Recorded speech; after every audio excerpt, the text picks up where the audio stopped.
Hey, Don't yenza yena bra. Ndakothusa. Ndothusa ntoni ngala manzi? Hayi ndakothusa man kodwa ngifuna ukuthanda ukula man.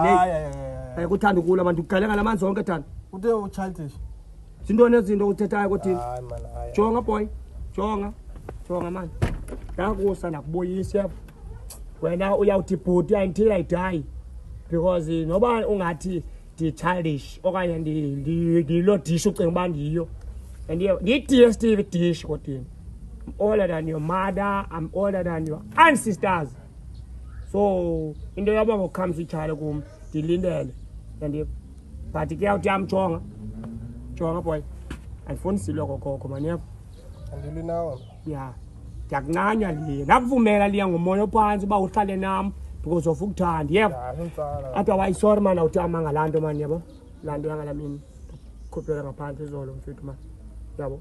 Kuba sithi khona into ezayo yebo cela uxola uthami yebo Xa uxola ntoni bra? sento awuthami andifuni yazi liya xa uhlala nomuntu endlini sumenza umuntu ingathi yi-horse soloko uzamkhwela entloko funeka ukuthi nakawukhwela entloko uphinde uzithobe sevana sokwenda yazithoba uthami yeva because ngala mini bendisele inantsika umvusanduku yabo bengicinga ufana uba bazafika osisi bakho yabazo osisi bakho abo mane bengena apho abakubangela ba ubengedama bengincoma bazafika osisi bakho but khange bafika udami yebo so ungangena endlini udami ungoyiki and uziphekele bayipapa Yagqitha kulonto ndikhona kulonto bram namana ina udami